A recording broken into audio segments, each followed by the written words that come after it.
1964년 봄 남대문 시장은 언제나처럼 시끌벅적했습니다.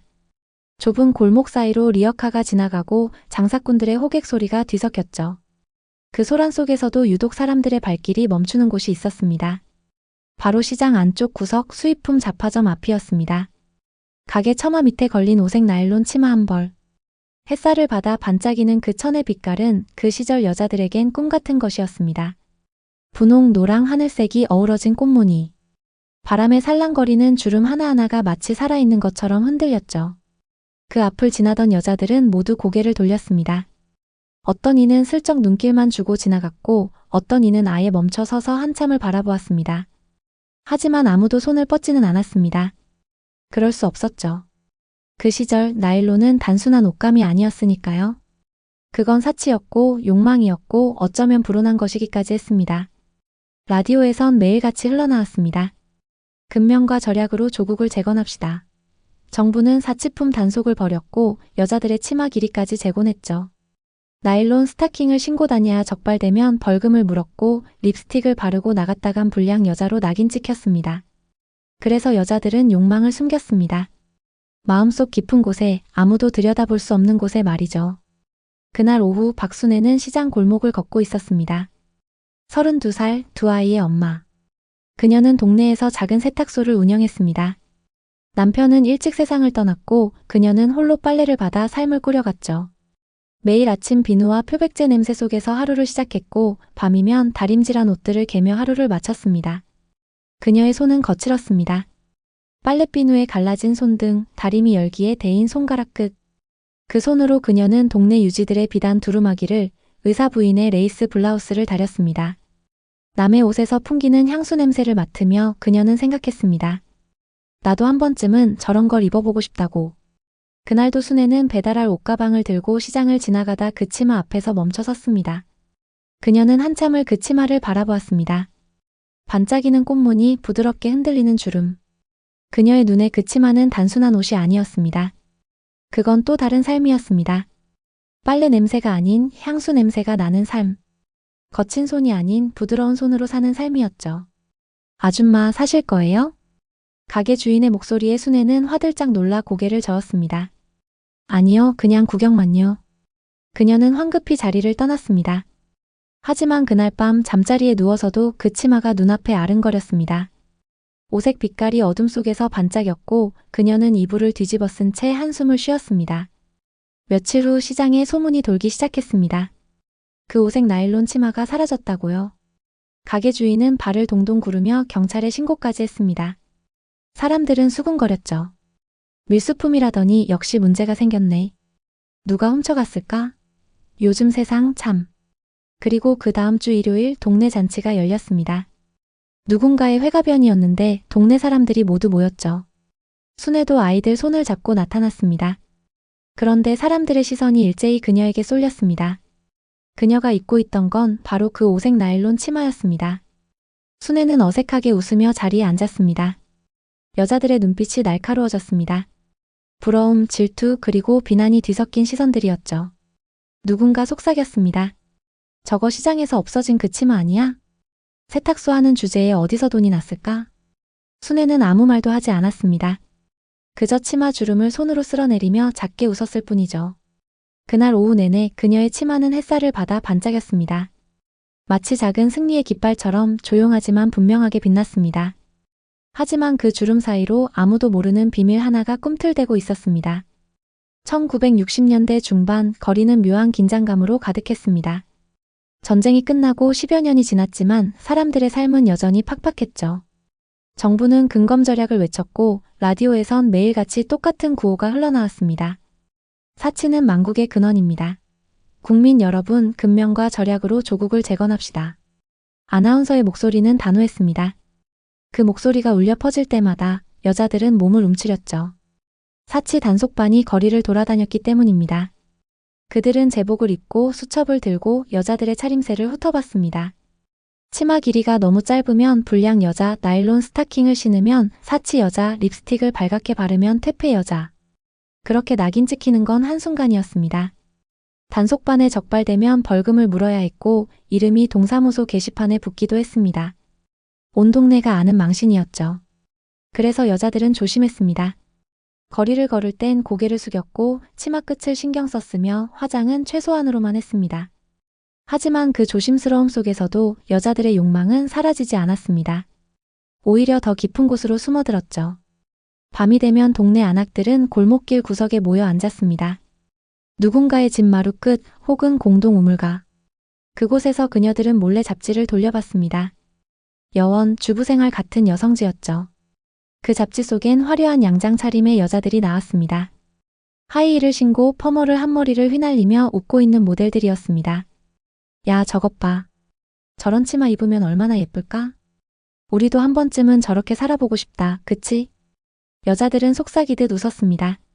그 웃음 속에는 부러움과 동경 그리고 체념이 뒤섞여 있었죠. 그녀들은 알고 있었습니다. 저런 옷은 자신들의 세계가 아니라는 걸. 하지만 그래도 꿈꾸는 것만큼은 자유였으니까요. 그러나 그 꿈에도 대가가 따랐습니다. 밀수품을 사는 건 위험한 일이었습니다. 수입 나일론 치마, 일본제 화장품, 미제 스타킹. 이런 것들은 대부분 부산항구나 용산 미군 부대 근처에서 흘러나온 물건들이었죠. 정식 수입품이 아니었기 때문에 사는 것도 파는 것도 모두 불법이었습니다. 하지만 여자들은 위험을 감수했습니다. 몰래 조용히 아무도 모르게. 시장 골목 깊숙한 곳 허름한 잡화점 뒤편에서 거래가 이루어졌습니다. 돈을 건네고 물건을 받고 재빨리 보자기에 싸서 품속에 감췄죠. 그리고 집에 돌아와서는 이불 속에서 그 물건들을 꺼내보았습니다. 나일론 치마를 펼쳐보고 립스틱 뚜껑을 열어보고 스타킹을 손에 감아보며 작은 행복을 느꼈습니다. 그건 단순한 물건이 아니었습니다.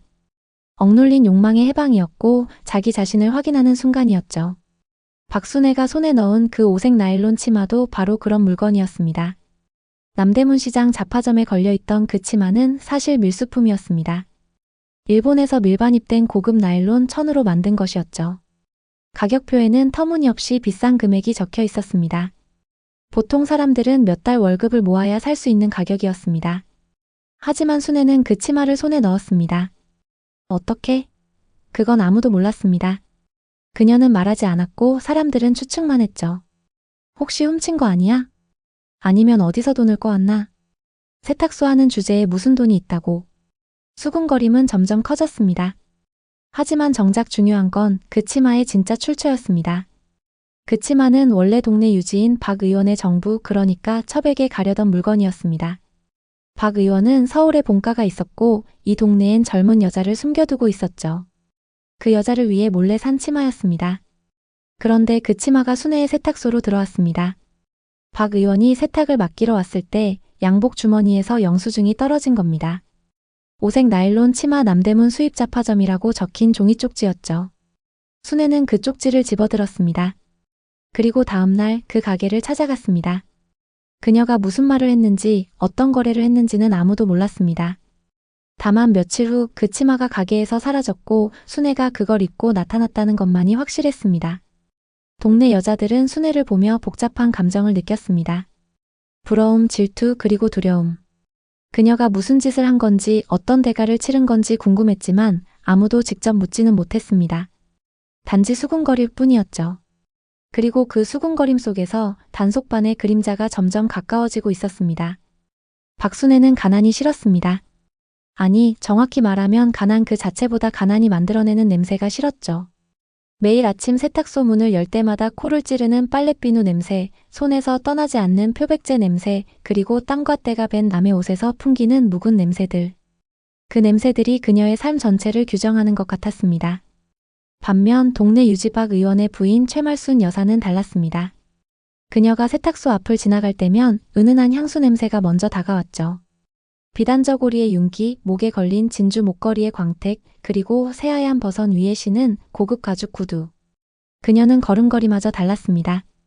여유롭고 당당하고 마치 세상 모든 게 자기 것인 양 걸었죠. 순애는 그 모습을 세탁소 유리창 너머로 지켜보곤 했습니다. 그리고 자신의 손을 내려다봤습니다. 갈라진 손등, 붉게 부은 손가락, 손톱 밑에 낀 검은 때. 아무리 씻어도 지워지지 않는 노동의 흔적들이었습니다. 그녀는 작게 중얼거렸습니다. 그 사람들은 체면으로 살고 우린 냄새로 산다. 그 말에는 체념과 분노가 뒤섞여 있었습니다. 왜 어떤 사람은 태어날 때부터 향기로운 삶을 살고 어떤 사람은 평생 냄새와 싸우며 살아야 하는 걸까요? 순애는 그 질문에 답을 찾을 수 없었습니다. 다만 매일매일 빨래를 삶고 다림질을 하고 아이들을 먹이며 하루를 버텨낼 뿐이었죠. 그러던 어느 날 저녁 박 의원이 세탁을 맡기러 왔습니다. 고급 양복 한 벌과 와이셔츠 3장이었죠. 순애는 습관처럼 주머니를 확인했습니다. 혹시 남아있는 물건이 있나 살펴보는 게 세탁소의 기본이었으니까요. 그때 양복 안주머니에서 작은 종이 쪽지 하나가 떨어졌습니다. 영수증이었습니다. 순애는 무심코 그걸 집어들었다가 눈이 커졌습니다. 오색 나일론 치마 남대문 수입자파점 금액 15,000원. 그녀의 손이 떨렸습니다. 15,000원. 그건 순애의 한 달 수입과 맞먹는 금액이었습니다. 그 돈이면 아이들 학비를 내고도 남았죠. 그런데 박 의원은 그 돈으로 치마 한 벌을 샀습니다. 그것도 자기 부인이 아닌 동네에 숨겨둔 젊은 여자를 위해서요. 순애는 영수증을 오래 들여다봤습니다. 종이 위에 적힌 숫자들이 그녀의 마음을 흔들었습니다. 부러움, 분노, 질투, 그리고 묘한 욕망이 뒤섞였죠. 그날 밤 그녀는 잠을 이룰 수 없었습니다. 어둠 속에서 그 오색 치마가 자꾸만 떠올랐습니다. 다음 날 아침 순애는 결심했습니다. 아이들을 이웃에 맡기고 남대문 시장으로 향했죠. 그녀는 수입자파점을 찾아갔습니다. 가게 주인은 중년 남자였는데 순애를 보자 경계하는 눈빛을 보냈습니다. 뭘 찾으세요? 순애는 품속에서 영수증을 꺼내 보였습니다. 잊지 마요. 아직 있나요? 가게 주인의 얼굴이 굳었습니다. 그건 이미 주인이 정해진 물건인데요. 알아요. 박 의원이 샀죠. 근데 그 양반 세탁소에 영수증을 두고 가셨어요. 순애의 목소리는 차분했지만 눈빛은 단호했습니다. 가게 주인은 잠시 망설이다가 물었습니다. 그래서요? 그 치마 제가 가져가야겠어요. 안 그러면 이 영수증이 어디로 갈지 모르죠. 그건 협박이었습니다. 영수증이 박 의원의 본처에게 가면 혹은 동네에 소문이 나면 어떻게 될까요? 체면을 중시하는 박 의원에게는 치명적인 일이 될 터였죠. 가게 주인도 그걸 알았습니다. 밀수품을 판다는 게 탄로 나는 것도 문제였고요. 결국 순애는 그 치마를 손에 넣었습니다. 돈을 내지 않고서요. 그녀는 보자기에 치마를 싸서 가슴에 꼭 안고 집으로 돌아왔습니다. 걷는 내내 가슴이 두근거렸습니다. 무언가 엄청난 일을 저지른 것 같았고 동시에 짜릿한 해방감이 밀려왔죠. 집에 돌아와 그녀는 문을 잠그고 치마를 펼쳐봤습니다. 햇살이 들어오는 방 한가운데 오색 꽃무늬가 찬란하게 빛났습니다. 순애는 그 치마를 몸에 대보았습니다. 거울 앞에 서서 천천히 몸을 돌려보았죠. 거울 속에 비친 자신은 낯설었습니다. 빨래 냄새가 나는 세탁소 안악이 아니라 어딘가 먼 곳을 꿈꾸는 한 명의 여자였습니다. 그 순간만큼은 그녀도 향기로운 삶을 사는 것 같았습니다. 하지만 그 행복은 위험했습니다. 순애는 알고 있었습니다. 이 치마를 입고 나가는 순간 모든 게 탄로 날 거라는 걸. 사람들의 수군거림, 박 의원의 분노, 그리고 단속반의 감시까지. 하지만 그녀는 결심했습니다. 딱 한 번만. 딱 한 번만 입고 나가보자. 그렇게 그녀는 다가오는 동네 잔치날 그 치마를 입기로 했습니다. 그 선택이 어떤 파국을 불러올지 그녀는 미처 알지 못했습니다. 아니, 어쩌면 알았을지도 모릅니다. 그래도 입고 싶었던 거겠죠. 단 한 번만이라도 자신이 냄새가 아닌 향기로 기억되기를 바랐던 겁니다. 잔치가 끝나고 사흘이 지났습니다. 동네는 여전히 순애의 치마 이야기로 떠들썩했죠. 누군가는 부러워했고 누군가는 수군거렸습니다. 하지만 순애는 아무 말도 하지 않았습니다. 그저 세탁소 문을 열고 빨래를 삶고 예전처럼 하루를 보냈을 뿐이었죠. 그런데 그날 오후 동네 어귀에 검은 지프차 한 대가 멈춰섰습니다. 차에서 내린 건 제복을 입은 남자 둘이었습니다. 사치품 단속반이었죠. 그들은 손에 수첩을 들고 골목 안쪽으로 걸어 들어왔습니다. 사람들의 시선이 일제히 그들을 향했고 공기가 순식간에 무거워졌습니다. 단속반은 곧장 세탁소로 향했습니다. 문을 열고 들어서자 순애가 다림질을 하다 손을 멈췄습니다. 그녀의 얼굴이 하얗게 굳었죠. 박순애 씨 맞습니까? 네, 그런데요. 밀수품 소지 및 사치행위 혐의로 조사가 필요합니다. 동행하시죠. 순애는 말없이 다리미를 내려놓았습니다. 그녀는 이미 알고 있었던 것 같았습니다. 언젠가는 이런 날이 올 거라는 걸요. 그녀는 조용히 앞치마를 벗고 단속반을 따라 밖으로 나섰습니다. 골목 입구에는 어느새 사람들이 모여들었습니다. 동네 안악들, 가게 주인들, 심지어 아이들까지. 모두가 수군거리며 순애를 바라봤습니다. 그 시선 속에는 동정보다 호기심이 더 많았죠. 그때 군중 사이에서 한 여자가 앞으로 나섰습니다. 최말순 여사였습니다. 박 의원의 본처이자 이 동네에서 가장 체면을 중시하는 여자였죠. 그녀는 단속반 앞을 가로막으며 말했습니다. 잠깐만요. 그 치마 제 겁니다. 순간 모두가 숨을 죽였습니다. 최말순은 순애를 똑바로 쳐다보며 천천히 말을 이었습니다. 그 오색 나일론 치마. 제가 남편에게 받은 선물이었어요. 그런데 이 사람이 세탁소에서 훔쳐간 겁니다. 순애는 고개를 숙였습니다. 아무 말도 하지 않았죠. 최말순의 목소리는 떨리고 있었습니다. 분노보다는 수치심이 섞인 목소리였습니다. 그녀도 알고 있었던 겁니다. 그 치마가 진짜 누구를 위한 것인지를요.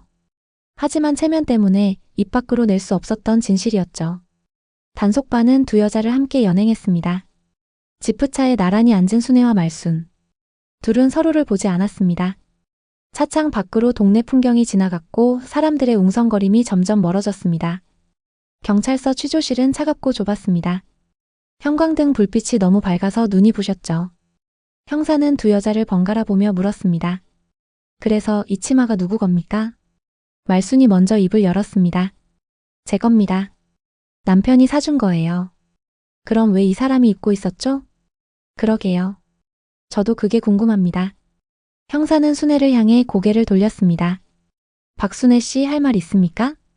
순애는 한참을 침묵하다가 작게 웃었습니다. 그리고 말했습니다. 훔친 거 맞아요. 그런데 재밌는 건 그 치마가 원래 저 여자 거였다는 게 거짓말이라는 거죠. 말순의 얼굴이 창백해졌습니다. 순애는 계속했습니다. 박 의원님이 사신 건 맞아요. 근데 부인을 위해서가 아니었죠. 북촌에 숨겨둔 젊은 여자한테 주려고 산 거예요. 그 영수증이 제 세탁소에 떨어졌고 전 그걸 이용해서 가게 주인한테 치마를 받아낸 거고요. 취조실이 조용해졌습니다. 형사는 수첩에 뭔가를 적다가 펜을 멈췄습니다. 말순은 두 손으로 얼굴을 가렸습니다. 그녀의 어깨가 작게 떨렸습니다. 바로 그때 취조실 문이 벌컥 열렸습니다. 박 의원이 헐레벌떡 뛰어들어왔습니다. 그의 얼굴은 땀으로 범벅이었고 숨이 가빠 보였죠. 그만해. 그만하라고. 그는 형사 앞에 섰습니다. 그리고는 떨리는 목소리로 말했습니다. 그 치마 제가 산 거 맞습니다. 그리고 제 아내한테 준 게 아니에요.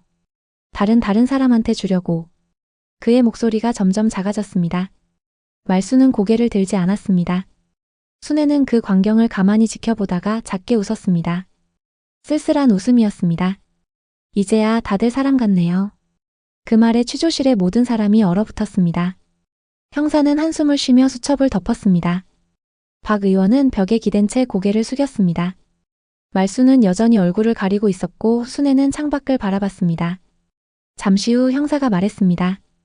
밀수품 거래건은 일단 보류하겠습니다. 대신 두 분 다 훈방 조치하고 박 의원님은 따로 말씀 좀 나눠야겠습니다. 순애와 말순은 경찰서를 나섰습니다. 석양이 지고 있었고 거리는 조용했습니다. 두 여자는 한동안 말없이 나란히 걸었습니다. 그러다 말순이 먼저 입을 열었습니다. 미안해요. 당신을 도둑 취급해서. 순애는 고개를 저었습니다. 아니에요. 전 진짜 훔쳤으니까요. 근데 저도 미안해요. 당신 체면을 망쳐서. 체면이요? 말순이 씁쓸하게 웃었습니다. 체면 같은 거 진작에 없었어요. 그냥 모르는 척했을 뿐이죠. 두 여자는 골목 어귀에서 헤어졌습니다. 각자의 집으로 돌아가는 뒷모습은 쓸쓸했습니다. 그날 밤 순애는 그 오색 치마를 꺼내 마지막으로 한번 펼쳐봤습니다. 그리고는 조용히 접어서 장롱 깊은 곳에 넣었습니다. 다시는 꺼내지 않을 것처럼요.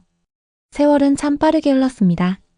1960년대의 그 뜨거운 여름이 지나고 계절이 바뀌고 또 바뀌었죠. 동네 풍경도 조금씩 달라졌습니다. 낡은 기와집들이 하나둘 헐리고 그 자리에 양옥집이 들어섰습니다. 골목길은 포장되었고 연탄 배달 리어카 대신 경운기 소리가 들리기 시작했습니다. 박순애의 세탁소도 변했습니다. 어느 날 문을 닫더니 그 자리에 현대식 세탁 프랜차이즈가 들어섰죠. 커다란 유리창에 밝은 형광등 그리고 최신식 세탁기들이 줄지어 돌아갔습니다. 순애가 손으로 빨래를 삶던 그 자리에서요. 2024년 가을 그 세탁소를 찾은 한 손님이 있었습니다.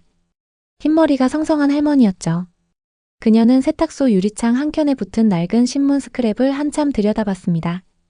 누렇게 바랜 종이 위에 흑백 사진과 함께 이런 제목이 적혀 있었습니다. 1960년대 남대문 나일론 치마 단속 사치 단속의 시대. 사진 속에는 단속반 앞에 줄지어 선 여자들이 보였습니다. 모두 고개를 숙이고 있었고 누군가는 울고 있었죠. 그 여자들의 치마 자락이 바람에 흔들리고 있었습니다. 세탁소 주인이 다가와 물었습니다. 혹시 이 사진에 아는 분 계세요? 할머니는 고개를 끄덕였습니다. 네, 여기 이분이요. 그녀가 가리킨 건 맨 끝에 선 여자였습니다. 다른 여자들과 달리 고개를 들고 있었고 그 눈빛에는 무언가 단호한 것이 담겨 있었죠. 이분이 제 언니예요. 박순애. 이 동네에서 세탁소를 하셨죠. 주인은 놀란 표정으로 물었습니다. 그럼 이 이야기를 아시겠네요? 오색 나일론 치마 사건. 알죠. 어떻게 모르겠어요. 온 동네가 떠들썩했는걸요. 할머니는 천천히 이야기를 시작했습니다. 그날 이후 순애 언니가 어떻게 살았는지를요. 경찰서에서 풀려난 뒤 순애는 세탁소를 계속 운영했습니다. 하지만 사람들의 시선은 예전 같지 않았죠. 어떤 이는 동정했고 어떤 이는 수군거렸습니다. 그래도 순애는 묵묵히 빨래를 삶았습니다. 그리고 그 오색 치마는 장롱 깊은 곳에 고이 접어두었습니다. 다시는 꺼내지 않았죠. 하지만 가끔 아무도 없을 때 장롱을 열고 그 치마를 만져보곤 했다고 합니다. 그때를 떠올리며요. 자신이 단 한 번이라도 당당했던 순간을요. 언니는 몇 년 뒤에 세탁소를 정리하고 서울을 떠났어요. 아이들 데리고 부산으로 갔죠. 거기서 새로 살림을 꾸렸고요. 그 치마는요? 할머니는 잠시 침묵하다가 대답했습니다. 저한테 주고 가셨어요. 네가 간직해라. 언젠가 이 치마가 죄가 아닌 시대가 올 테니까라고 하시면서요. 그녀는 가방에서 작은 헝겊 조각을 꺼냈습니다. 오색 빛깔이 바래긴 했지만 여전히 꽃무늬가 남아있었죠. 나일론 치마의 한 조각이었습니다. 언니가 돌아가시기 전에 이걸 잘라서 나눠줬어요. 가족들한테요. 이게 우리의 역사다. 부끄러운 게 아니라 자랑스러운 거다라고 하시면서요. 세탁소 주인은 그 헝겊 조각을 조심스럽게 받아들었습니다. 손가락 끝에 닿는 감촉은 부드러웠지만 그 무게는 묵직했습니다. 그건 단순한 천조각이 아니었습니다. 한 시대를 살아낸 여자의 욕망이자 저항이자 존엄이었죠. 할머니는 일어서며 말했습니다. 그 시절엔 여자들이 예뻐지고 싶다는 것조차 죄였어요. 립스틱 하나, 치마 하나에 벌금을 물고 손가락질 받았죠. 근데 언니는 말씀하셨어요. 나는 예뻐지고 싶었을 뿐이야. 그게 뭐가 나쁘냐고요. 그녀는 세탁소 문을 나섰습니다. 유리창에 비친 그녀의 뒷모습은 작았지만 어딘지 당당해 보였습니다. 마치 순애의 모습이 겹쳐지는 것 같았죠. 세탁소 주인은 그날 저녁 그 헝겊 조각을 액자에 넣어 벽에 걸었습니다. 신문 스크랩 바로 옆이었죠. 그리고 작은 설명문을 붙였습니다. 1960년대 오색 나일론 치마 마이너스 욕망이 죄였던 시대, 한 여자의 용기. 손님들이 가끔 그 액자를 보며 물었습니다. 이게 뭐예요? 주인은 대답했습니다. 옛날엔 이런 치마 입는 게 죄였대요. 근데 지금은 아무도 뭐라 안 하잖아요. 세상이 변한 거죠. 그렇습니다. 세상은 변했습니다. 이제 여자들은 원하는 옷을 입고 원하는 화장을 하고 원하는 삶을 삽니다. 누구도 그걸 가로막지 않죠. 하지만 그 자유는 공짜로 온 게 아니었습니다. 박순애 같은 여자들이 손가락질을 감수하고 체면을 버리고 당당히 맞서 싸웠기 때문이었습니다. 밤이 되면 세탁소 유리창에 가로등 불빛이 비쳤습니다. 그 빛 속에서 오색 헝겊 조각이 은은하게 빛났죠. 마치 살아있는 것처럼 숨쉬는 것처럼 흔들렸습니다. 어디선가 바람에 실려오는 목소리가 들리는 것 같았습니다. 순애의 목소리였죠. 그땐 치마 한 벌이 죄였지만 지금은 그것이 자유의 색깔이 되었구나. 오색 빛깔이 어둠 속에서 조용히 춤을 췄습니다. 과거와 현재를 잇는, 욕망과 자유를 잇는 한 여자의 용기가 만들어낸 무지개였습니다.